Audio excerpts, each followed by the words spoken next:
नमस्कार दोस्तों, हम पढ़ रहे हैं मतदान व्यवहार वोटिंग बिहेवियर। एम लक्ष्मीकांत जो पॉलिटी की बुक है, पॉलिटी एंड गवर्नेंस के लिए, उससे पढ़ रहे हैं। कॉन्स्टिट्यूशन भी इसमें साथ में ही है। तो ये बुक है मतदान व्यवहार, अध्याय संख्या 74। इससे पहले 73 अध्याय हमारे इस यूट्यूब चैनल पर आपको मिल जाएंगे, उनको ज़रूर देखिएगा। तो सबसे पहले समझते हैं मतदान व्यवहार का क्या अर्थ है, मतदान व्यवहार किसे कहते हैं हम। ठीक है, इसमें क्या समझने वाले हैं। मतदान व्यवहार को निर्वाचक व्यवहार के रूप में भी जाना जाता है। यह राजनीतिक व्यवहार का एक रूप है। राजनीतिक व्यवहार का एक रूप है, इसको निर्वाचक व्यवहार भी कहते हैं, मतदान व्यवहार भी कहते हैं।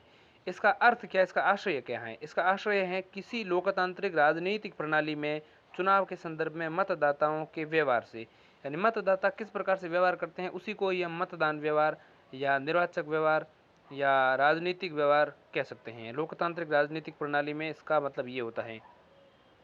मतदान व्यवहार यानी मतदान व्यवहार का अध्ययन। मतदान व्यवहार को निम्नलिखित तरीकों से परिभाषित किया जा सकता है। और किस किस ने मतदान व्यवहार के बारे में क्या क्या कहा, ध्यान दीजिएगा। Plano and rigs. Plano and rigs क्या कहते हैं, डबल इन्वर्टेड कॉमा में इसमें बोल रहा हूँ, ध्यान दीजिएगा। प्लानो एंड रिग्स का मतदान व्यवहार के बारे में क्या कहना है, वोटिंग बिहेवियर के संदर्भ में क्या कहना है। ठीक है, तो वोटिंग बिहेवियर के बारे में प्लानो एंड रिग्स दो व्यक्ति थे, उनका कहना है, डबल इन्वर्टेड कॉमा, सार्वजनिक चुनाव में लोग किस प्रकार वोट देते हैं, सार्वजनिक चुनाव में लोग किस प्रकार वोट देते हैं, इससे संबंधित अध्ययन ही क्षेत्र मतदान व्यवहार हैं। इससे संबंधित अध्ययन क्षेत्र ही मतदान व्यवहार हैं। और इसमें वे कारण भी शामिल हैं कि लोग उस मतदान उसी प्रकार क्यों करते हैं, कारण भी इसमें शामिल हैं। ठीक है, ये कहते हैं प्लानो और रिक्स दो व्यक्ति। गार्डन मार्शल का क्या कहना है, डबल इन्वर्टेड कॉमा, मतदान व्यवहार का अध्ययन उन निर्धारकों पर एकाग्र होता है कि लोग एक खास तरीके से क्यों मतदान करते हैं तथा इस बारे में लिए गए निर्णय तक कैसे पहुंचते हैं। डबल इन्वर्टेड कॉमा खत्म हो गया। इसके अलावा ओइनम कुला बिदु, ओइनम कुला बिदु, ध्यान दीजिएगा। मतदान व्यवहार को ऐसे व्यवहार के रूप में परिभाषित किया जा सकता है जो कि मतदाता की पसंद, प्राथमिकता, विकल्पों, विचारधाराओं, चिंताओं, समझौतों तथा कार्यक्रमों को साफ साफ प्रतिबिंबित करता है। ठीक, जो कि विभिन्न मुद्दों से जुड़े हुए होते हैं और समाज तथा राष्ट्र से संबंधित प्रश्नों से संबंधित होते हैं। ये ओइनम कुलाबिदु का कहना है। ठीक है, गार्डन मार्शल का क्या कहना है वो मैं बता चुका हूँ। मतदान व्यवहार का अध्ययन उन निर्धारकों पर एकाग्र होता है जो कि लोग एक खास तरीके से क्यों मतदान करते हैं तथा इस बारे में लिए गए निर्णय तक कैसे पहुंचते हैं। तो इनके संदर्भ में मैं आपको दो बिंदु बताता हूँ, ध्यान दीजिएगा। गार्डन मार्शल की पुस्तक जो है, गार्डन मार्शल की पुस्तक है ऑक्सफोर्ड डिक्शनरी ऑफ सोशियोलॉजी, उससे लिया गया है ये पॉइंट। और ओइनम कोलाबिदु जो हैं, उनकी पुस्तक से भी लिया गया है। ठीक है, तो यहाँ पर जो है पुस्तकों की बात ज़्यादातर मैं करूँगा। यहाँ पर मुझे जो बिंदु काम का लगा, एक तो वो लगा है छठा बिंदु। ठीक है, छठे बिंदु पर आप आकर के देख लीजिएगा यहाँ पर। और आठवां बिंदु भी काम का है। ठीक है, नौवां बिंदु जो है वो भी काम का है, छठा आठवां। ठीक है, ये दो हैं और नौवां भी, बाकी सारे काम के नहीं है, कोई भी काम का यहाँ पर है नहीं। अब हम वापस लौटते हैं और ओइनम कुलाबिदु के बाद हम बात करते हैं स्टीफन वाजपेयी।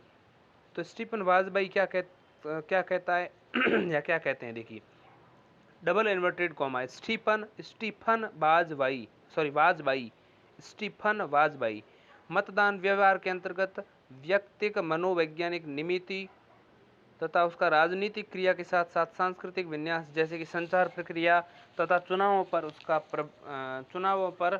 उसका प्रभाव शामिल होते हैं। ठीक है, स्टीफन वाजपेयी का क्या कहना है, मतदान व्यवहार के अंतर्गत व्यक्तिक मनोविज्ञान निमित्ति तथा उसका राजनीतिक क्रिया के साथ साथ सांस्कृतिक विन्यास जैसे कि संचार प्रक्रिया तथा चुनावों पर उसका प्रभाव, ये सब शामिल होते हैं। अब हम समझते हैं मतदान व्यवहार का महत्व क्या है। सेफोलॉजी यानी चुनाव विश्लेषण राजनीतिक विज्ञान एक शाखा है इसकी। चुनाव विश्लेषण कहते हैं सेफोलॉजी को हम, और ये क्या है, राजनीतिक विज्ञान की एक शाखा है सेफोलॉजी, चुनाव विश्लेषण कहते हैं इसे, जिसमें मतदान व्यवहार का वैज्ञानिक अध्ययन किया जाता है। यह नई शब्दावली है जिसे अमेरिकी राजनीति विज्ञानियों तथा राजनीतिक समाजशास्त्रियों ने लोकप्रिय बनाया है। ठीक है, अमेरिकी राजनीतिक विज्ञानियों और राजनीतिक समाजशास्त्रियों ने इसे लोकप्रिय बनाया है। सेफोलॉजी को, चुनाव विश्लेषण को, मतदान का अभिलेखित इतिहास ग्रीक पॉलिस तक जाता है। मतदान का अभिलेखित इतिहास है वो कहाँ तक जाता है, तो वो ग्रीक पॉलिस तक जाता है। मतदान व्यवहार के लिए आधुनिक शब्द सेफोलॉजी की उत्पत्ति भी जो है वो शास्त्री ग्रीक सेफरस शब्द से हुई है। ग्रीक सेफरस शब्द से हुई है। ग्रीक सेफरस शब्द की जो स्पेलिंग है वो है PSEPHOS। असल में जो P है वो साइलेंट है, असल में ये है SEPHOS, सेफोस। तो सेफरस शब्द जो है सेफोस से अर्थ हुई, जिसका अर्थ क्या होता है, सेफोस का अर्थ होता है मृद भांडों, ऐसे मृद भांडों से जिन पर कतिपय मत उत्कीर्णित करते थे। ठीक है, और विशेष तौर पर राज्य के लिए खतरनाक वस्तुओं से संबंधित। ठीक है, विशेषकर राज्य के लिए खतरनाक वस्तुओं से संबंधित मतों की यहाँ पर बात की गई है। अब हम देखते हैं निम्नलिखित कारणों से मतदान व्यवहार का अध्ययन महत्वपूर्ण है। तो कौन कौन से कारण है। पहला, यह राजनीतिक समाजीकरण की प्रक्रिया को समझने के लिए सहायक है। राजनीतिक समाजीकरण की प्रक्रिया को समझने में सहायक है। यह अभिजात्य के साथ साथ आमजनों में भी लोकतंत्र के अंतस्थीकरण की जांच करने के लिए सहायक होता है। इसके अलावा यह क्रांतिकारी मत पेटी के वास्तविक प्रभाव का महत्व बताता है। इसके अलावा यह इस बात पर भी प्रकाश डालता है कि चुनाव राजनीति किस हद तक अतीत से जुड़ी हुई हैं या विच्छेदित हैं। इसके अलावा ये राजनीतिक विकास के संदर्भ में आधुनिकता अथवा प्राचीनता को मापने में सहायता करता है। NGS किनी के अनुसार मतदान व्यवहार को ऐसे समझ सकते हैं। पहला, एक लोकतांत्रिक शासन को वैधता प्रदान करने का एक तरीका। दूसरा, राजनीतिक प्रक्रिया में सहभागिता का समावेश कर राजनीतिक समुदाय को एकजुट रखना।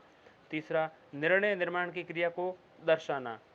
ठीक, मैं फिर से बता देता हूँ। देखिए, मतलब NGS किनी के अनुसार मतदान व्यवहार को कैसे समझ सकते हैं। लोकतांत्रिक शासन को वैधता प्रदान करने का एक तरीका के रूप में, राजनीतिक प्रक्रिया में सहभागिता का समावेश कर राजनीतिक समुदाय को एकजुट करना।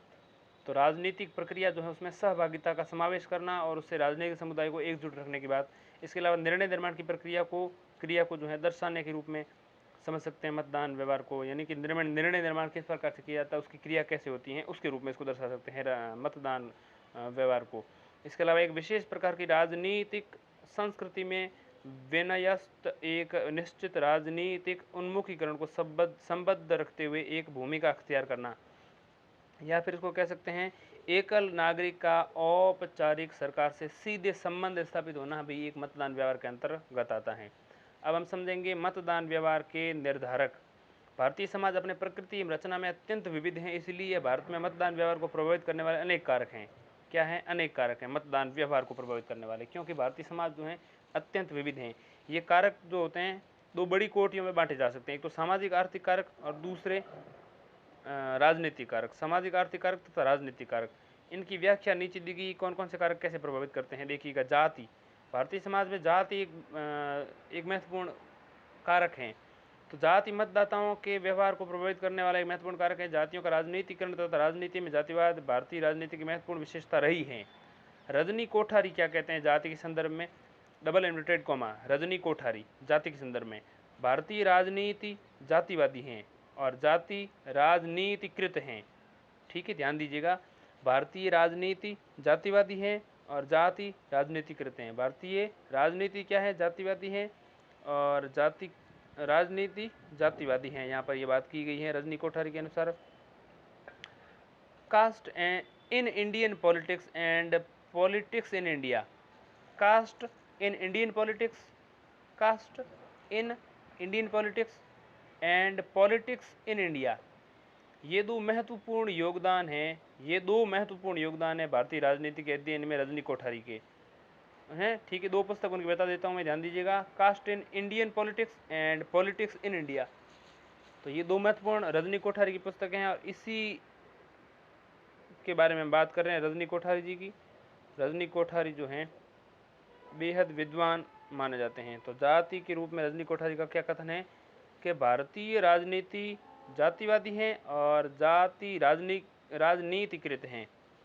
राजनीतिक दल अपनी चुनाव रणनीति बनाते समय जाति के कारक को हमेशा ध्यान में रखते हैं। पॉल ब्रॉस ने भारतीय मतदान व्यवहार में जातीय कारक की भूमिका की व्याख्या करते हुए क्या कहा है? पॉल ब्रॉस ने कि स्थानीय स्तर पर देहात में मतदान व्यवहार का सबसे महत्वपूर्ण कारक जातीय एकता है। बड़ी और महत्वपूर्ण जातियां अपने चुनाव क्षेत्र में अपनी ही जाति के किसी नामी गिरामी सदस्य को समर्थन देती हैं या ऐसे राजनीतिक दल को समर्थन देती हैं जिनसे उसकी जाति के सदस्य अपनी पहचान स्थापित करते हैं। हालांकि स्थानीय गुट तथा स्थानीय राज्यीय गुटीय गठबंधनों जिनमें अंतर जातीय गठबंधन भी महत्वपूर्ण कारक होते हैं, भी मतदान व्यवहार को प्रभावित करते हैं। दूसरा कारक है धर्म। धर्म एक अन्य महत्वपूर्ण कारक है जो मतदान व्यवहार को प्रभावित करता है। राजनीतिक दल सांप्रदायिक प्रचार में शामिल होते हैं और मतदाताओं की धार्मिक भावनाओं का शोषण करते हैं। ठीक है, राजनीतिक दल सांप्रदायिक प्रचार में भी शामिल होते हैं और मतदाताओं की धार्मिक भावना का शोषण करते हैं। अनेक सांप्रदायिक पार्टियों के होने से धर्म का भी राजनीतिकरण हुआ है। धर्म का भी क्या हुआ है? राजनीतिकरण हुआ है। भारत एक धर्मनिरपेक्ष राष्ट्र, वैसे पंथ निरपेक्ष राष्ट्र है। भारत एक धर्मनिरपेक्ष राष्ट्र होते हुए भी कोई दल चुनावी राजनीति में धर्म के प्रभाव की अवहेलना नहीं करता। ठीक है। तीसरा इंपॉर्टेंट फैक्टर है भाषा। भाषाई विचार भी लोगों के मतदान व्यवहार को प्रभावित करता है। चुनाव के दौरान राजनीतिक लोगों की भाषाई भावनाएं उभार कर उनके निर्णय को प्रभावित करते हैं। भाषा के आधार पर राज्यों का पुनर्गठन 1965 में, ठीक, और उसके बाद में ये स्पष्ट रूप से भारतीय राजनीति में भाषाई कारक का महत्व दर्शाता है। भाषाई आधार पर राज्यों का पुनर्गठन 1965 में, तमिलनाडु में डीएमके और आंध्र प्रदेश में टीडीपी जैसे दलों का उदय निश्चित रूप से भाषावाद के आधार पर हुआ है। ठीक है, तमिलनाडु में डीएमके और आंध्र प्रदेश में टीडीपी, ये दल जो हैं भाषा के आधार पर सामने आए हैं, तो इनको हमें समझना पड़ेगा। ठीक है, भाषावाद का मतलब है कि अपनी भाषा के लिए प्यार और अन्य भाषाओं के लिए घृणा, भाषा भाषियों के लिए जो है अन्य भाषाओं के लिए घृणा, इसको हम कहते हैं भाषावाद। अपनी भाषा के लिए प्यार, दूसरे भाषाओं के लिए घृणा, इसको भाषावाद कहते हैं पॉलिटी की भाषा में। ठीक है, तो भाषावाद होना अच्छी बात नहीं है। वैसे अपनी भाषा से प्रेम करो, लेकिन दूसरी भाषाओं से घृणा करना अच्छी बात नहीं मानी जाती है। ठीक है, तो भाषा के आधार पे ये सामने आए हैं दल। इसके अलावा एक क्षेत्र भी हमारे यहाँ महत्वपूर्ण फैक्टर हैं मतदान व्यवहार को प्रभावित करने वाला। क्षेत्रवाद और उप क्षेत्रवाद की भी मतदान व्यवहार में महत्वपूर्ण भूमिका है। उपराष्ट्रीयता की संकीर्ण भावनाएं अनेक राज्यों में क्षेत्रीय दलों के उदय का कारण बनी हैं। ये क्षेत्रीय दल क्षेत्रीय अस्मिताओं तथा भावनाओं के आधार पर मतदाताओं से मत की अपील करते हैं। कभी कभी अलगाववादी दल चुनाव बहिष्कार की भी अपील करते हैं। तो पांचवा बिंदु है वो है व्यक्तित्व। दल के नेता का करिश्माई व्यक्तित्व भी मतदान व्यवहार को प्रभावित करता है। जिस प्रकार जवाहरलाल नेहरू, इंदिरा गांधी, राजीव गांधी, प्रकाश नारायण, अटल बिहारी वाजपेयी और नरेंद्र मोदी की छवि ने मतदाताओं को उनके दलों अथवा निर्मित समर्थित दलों के पक्ष में मत देने के लिए प्रभावित किया, उसी प्रकार राज्य स्तर पर भी क्षेत्रीय दल के नेता का करिश्माई व्यक्तित्व चुनावों में लोकप्रिय समर्थन का महत्वपूर्ण कारक रहा है। इसके अलावा धन भी एक महत्वपूर्ण कारक है। मतदान व्यवहार की व्याख्या करते हुए धन या पैसा की अनदेखी नहीं की जा सकती। चुनावी खर्च पर सीमा बांधने के बावजूद करोड़ों रुपए खर्च किए जाते हैं। मतदाता अपने मत के बदले पैसा या शराब या कोई वस्तु चाहता है, तो दूसरे शब्दों में कह सकते हैं कि वोट के बदले नोट का खुलेआम प्रचलन होता है। हालांकि धन मतदाता के निर्णय को सामान्य परिस्थितियों में ही प्रभावित कर पाता है, चुनाव ज्वार की स्थिति में नहीं। पॉल ब्रॉस ने वेब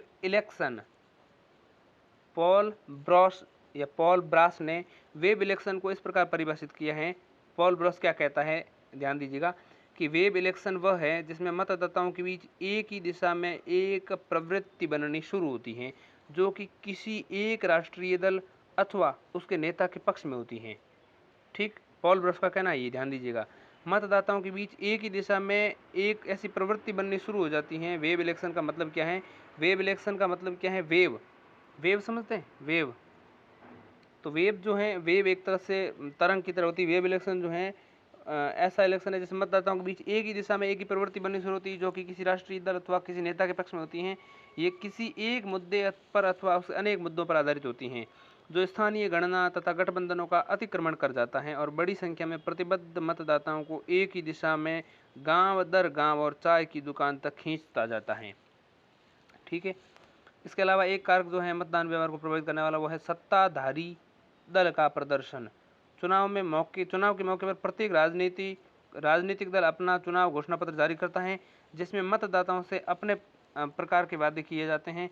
इस चुनावी घोषणा पत्र के आधार पर सत्ताधारी दल के प्रदर्शन का निर्णय किया जाता है। 1977 में कांग्रेस पार्टी की हार, 1980 में जनता पार्टी की हार यही दर्शाती हैं कि सत्ताधारी दल मतदाता व्यवहार को प्रभावित करता है। इस प्रकार एंटी इनकम्बेंसी फैक्टर का अर्थ हुआ सत्ताधारी दल के कार्य प्रदर्शन से असंतोष निर्वाचकीय व्यवहार का एक निर्धारक तत्व है। इसके अलावा दलीय पहचान, राजनीतिक दलों के साथ निजी या भावनात्मक जुड़ाव का भी मतदान व्यवहार निर्धारित करने में महत्वपूर्ण भूमिका होती है। जो लोग किसी दल के साथ अपनी पहचान जोड़ते हैं वे लाखों कमियों एवं खूबियों के बावजूद उसी दल के लिए मतदान करेंगे। दलीय पहचान विशेषकर 1950 और 1960 के दशकों में बहुत मजबूत थी, हालांकि 1970 के बाद इसमें गिरावट आई है। इसके अलावा विचारधारा भी हमारे भारतीय समाज की विविधता में एक ऐसा कारक है जो मतदान व्यवहार को बेहद प्रभावित करता है। क्या है विचारधारा?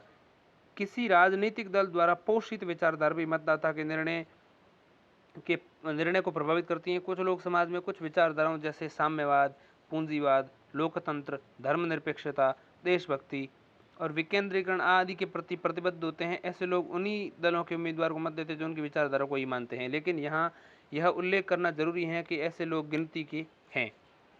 अन्य कारक देखें तो ऊपर प्रस्तुत कारकों के अतिरिक्त कुछ अन्य कारक भी हैं जो भारतीय मतदाता के मतदान व्यवहार को निर्धारित करते हैं। उन कारकों में बात करते हैं। सबसे पहले चुनाव पूर्व घटी राजनीतिक घटनाएं जैसे युद्ध, किसी नेता की हत्या, भ्रष्टाचार की अपकीर्ति। ठीक, जैसे आपने देखा होगा इंदिरा गांधी की हत्या के बाद राजीव गांधी जो है राजीव गांधी सरकार बनाते हैं, फिर इसी प्रकार की घटनाएं जो हैं देखने को मिली हैं। चुनाव के समय की आर्थिक दशाएं जैसे मुद्रास्फीति, खाद्य की कमी, बेरोजगारी, ये सब चीज़ें भी। इसके अलावा गुटबाजी भारतीय राजनीति में नख से शिख तक व्याप्त एक विशेषता। चौथा है आयु, वृद्ध या युवा। आयु क्या है? वृद्ध या युवा। देखते हैं लिंग, पुरुष या महिलाएं, वृद्ध या युवा, आयु भी। इसके अलावा शिक्षा, शिक्षित या अशिक्षित। इसके अलावा बसावट, ग्रामीण या नगरीय। इसके अलावा वर्ग देखें, धनी या निर्धन। इसके अलावा परिवार देखें तो परिवार एवं नातेदारी। इसके अलावा उम्मीदवार की उन्मुखता। इसके अलावा चुनाव अभियान, राजनीतिक परिवार की पृष्ठभूमि, मीडिया की भूमिका, ये सब प्रभावित करती हैं। अब हम समझते हैं चुनाव एवं मतदान व्यवहार में मीडिया की भूमिका। निम्नलिखित बिंदु चुनाव एवं मतदान व्यवहार में मीडिया की भूमिका को दर्शाते हैं। सबसे पहला है सूचना प्रचार। चुनाव से संबंधित सूचना प्रचार विशेषकर चुनाव प्रक्रिया के दौरान सभी हितधारकों के लिए बहुत महत्वपूर्ण होता है। चुनाव की घोषणा, नामांकन, जांच, चुनाव अभियान, सुरक्षा व्यवस्था, मतगणना, परिणाम की घोषणा आदि इन व्यापक स्तर पर प्रचार प्रसार की जरूरत होती है। मतदाताओं को कुछ बुनियादी बातों की जानकारी जैसे चुनाव कब, कहाँ, कैसे जानकारी मीडिया से ही मिलती है। यहाँ तक कि अंतिम समय में हुए परिवर्तनों, मतदान आयोजनों, आदर्श संहिता का उल्लंघन, चुनावी खर्च सीमा का उल्लंघन, किसी प्रकार की कोई दुर्घटना अथवा अशांति आदि की सूचना न केवल आम लोगों को बल्कि चुनाव आयोग को भी मीडिया से ही मिलती हैं। समाचार पत्रों, समाचार चैनलों ने उत्साहपूर्वक उम्मीदवारों की शैक्षणिक एवं आर्थिक स्थिति और उनकी आपराधिक पृष्ठभूमि संबंधी सूचनाओं का भरपूर उपयोग किया है, जो कि उनके द्वारा दायर शपथ पत्र में होती हैं, जिन्हें चुनाव आयोग तत्काल अपनी वेबसाइट पर प्रकाशित कर देता है। चुनाव प्रणाली में ईमानदारी व पारदर्शिता को यह और बढ़ा देता है। इसके अलावा आदर्श आचार संहिता एवं अन्य कानून। आजकल के लोकतांत्रिक और राजनीतिक भूदृश्य में एक वॉच डॉग यानी प्रहरी के रूप में मीडिया की भूमिका अत्यंत महत्वपूर्ण होती है। मीडिया पेशी बल या धन बल की घटनाओं को फौरन उभारता है और मतदाता को नैतिक और प्रलोभन रहित मतदान के लिए शिक्षित करता है।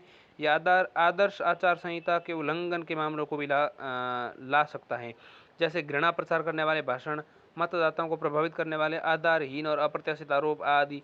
मीडिया के इन उल्लंघन संबंधी रिपोर्टों को चुनाव आयोग उसी प्रकार संज्ञान लेते हैं जैसे कि औपचारिक शिकायतों का। मीडिया राजनीतिक कार्यकर्ताओं और मतदाताओं को आदर्श आचार संहिता के प्रति संवेदित करता है, बल्कि उन कानूनों के प्रति भी जो चुनाव का प्रशासन करते हैं। इसके अलावा बात करते हैं चुनाव कानूनों का पालन। चुनाव आयोग मीडिया का नियमन नहीं करता, लेकिन उस पर कानूनी प्रावधानों एवं न्यायालय के आदेशों का पालन करने का दायित्व होता है और इसका संबंध मीडिया से अथवा उसके कामकाज के कुछ पक्षों से अवश्य होता है। चुनाव के दौरान मीडिया उपस्थित और हर स्तर पर सक्रिय रहता है। इसका मतलब है कि मीडिया को भी चुनाव कानूनों का पालन करना पड़ता है। ये कानून निम्नवत हैं। कौन कौन से कानून? पहला है जन प्रतिनिधित्व अधिनियम 1951 की धारा 126। ये धारा क्या कहती है? धारा चुनाव सामग्री के सिनेमेटोग्राफी, टेलीविजन या अन्य ऐसे उपकरणों के माध्यम से चुनाव संपन्न होने के 46 घंटों के अंदर प्रदर्शित करने से रोकती हैं। ठीक, 46 घंटों के अंदर। दूसरा है जन प्रतिनिधित्व अधिनियम 1951 की धारा 126A। यह एग्जिट पोल उनके परिणामों के प्रसार पर प्रथम चरण के चुनाव होने के पहले अंतिम चरण के चुनाव संपन्न होने के आधा घंटा बाद तक की अवधि पर रोक लगाता है और सभी राज्यों और केंद्र शासित प्रदेशों के लिए ये लागू है। 126A। 127A क्या कहती है? जन प्रतिनिधित्व अधिनियम की धारा 127A चुनाव संबंधी पैम्पलेट, पोस्टर आदि का मुद्रण एवं प्रकाशन आदि इसके लिए शासित होता है, जिसके अंतर्गत मुद्रित सामग्री पर मुद्रक के प्रकाशन का नाम पता मुद्रित रहेगा। इसके अलावा भारतीय दंड संहिता की धारा 171H क्या कहती हैं? यह चुनाव लड़ रहे उम्मीदवार की अनुमति के बिना विज्ञापन आदि खर्चों पर रोक लगाता है। ठीक है। इसके अलावा आप देखते हैं मतदाता शिक्षण एवं सहभागिता। मतदाता जागरूकता एवं सहभागिता सुनिश्चित करने के लिए मीडिया की प्रतिबद्धतापूर्ण साझेदारी की बहुत बड़ी गुंजाइश है। यह चुनाव आयोग मीडिया के बीच संबंधों का बहुत संभावनाशील क्षेत्र है। मतदाता को जो जानना चाहिए, जो कानून को जानते हैं, इन दोनों के बीच हमेशा एक अंतर रहा है। विशेषतः निबंधन, EPIC, पहचान प्रमाण, मतदान केंद्र की परिस्थिति, EVM के उपयोग, चुनाव का समय, धन बल, बाहुबल उम्मीदवारों के द्वारा उपयोग। इसके अलावा मतदाता को इस बारे में पूर्ण जानकारी होनी चाहिए जब वह मतदान के लिए अपने मताधिकार का प्रयोग करने जाता है या जाती है। मतदाता शिक्षण एक ऐसा वातावरण बनाने में सहायक है जिससे लोग लोकतांत्रिक मूल्यों को ग्रहण करते हैं। मीडिया नागरिक समाज की ऐसी वातावरण को बनाने में महत्वपूर्ण भूमिका निभाते हैं। समाज के सभी वर्गों को मतदाताओं की सहभागिता सुनिश्चित करने के लिए उनमें जागरूकता बढ़ाना जरूरी है। विशेषकर नव युवकों, बेरोजगारों, दूर दराज के इलाकों के लोगों, सामाजिक आर्थिक रूप से कमजोर वर्गों के लोगों को जागरूक बनाना आवश्यक है। समाज के ऐसे हिस्सों के संपर्क मीडिया के माध्यम से संभव है। इसके अलावा नागरिक समाज और क्षेत्र आधारित संगठनों की भी इसमें जरूर भूमिका है। चुनाव आयोग के पास आयोग एवं मीडिया घरानों संस्थानों के बीच परस्पर सहयोग के लिए आपसी संलग्नता का एक फ्रेमवर्क यानी खाका मौजूद है। आयोग मीडिया से ये उम्मीद करता है कि वह लोगों को लोकतांत्रिक चुनावों से भाग लेने के लिए स्वैच्छिक रूप से सूचित व प्रेरित करे, एक सुविधा प्रदायक की भूमिका निभाए। इसके अलावा सरकारी मीडिया का महत्व देखिए, सरकारी मीडिया का दायित्व देखिए। चुनाव संबंधी समाचारों और विश्लेषणों के प्रसारण में सार्वजनिक प्रचारक या पब्लिक ब्रॉडकास्टर से अपेक्षा की जाती है कि वे तटस्थता व वस्तुपरकता के उदाहरण प्रस्तुत करें और विभिन्न दिशा निर्देशों का पालन करें। चुनाव आयोग का प्रसार भारती के साथ अच्छा तालमेल है। चुनाव आयोग का प्रसार भारती के साथ क्या है? अच्छा तालमेल है। प्रसार भारती, जिसके अंतर्गत मान्यता प्राप्त राष्ट्रीय व राज्य स्तरीय दलों को निःशुल्क प्रसार भारती के साथ अच्छा चुनाव आयोग का तालमेल है, जिसके अंतर्गत क्या होता है? मान्यता प्राप्त राष्ट्रीय और राजनीतिक दलों को निःशुल्क प्रसारण समय प्रदान किया जाता है ताकि चुनाव प्रसार के मामले के बराबरी के आधार पर लड़ा जा सके। इस तरीके से राजनीतिक दल के देश के किसी भी कोने तक पहुंच सकती है। यही नहीं, मतदाता जागरूकता प्रसार और आम लोगों को मताधिकार के बारे में शिक्षित करने के लिए प्रसार भारती का महत्वपूर्ण योगदान है, जिससे चुनाव प्रक्रिया को सबको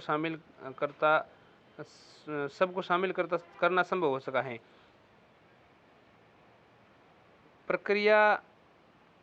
प्रक्रिया में सबको शामिल करना संभव हो सका है। चुनाव आयोग PIB और DAVP, राष्ट्रीय फिल्म विकास निगम, क्षेत्रीय प्रचार निदेशालय, इसके अलावा सॉन्ग एंड ड्रामा डिवीजन सहित अनेक केंद्रीय एवं राज्य स्तरीय सूचना निदेशालयों विभागों को इस दायित्व में हिस्सेदारी के लिए आने का आह्वान करता है चुनाव आयोग।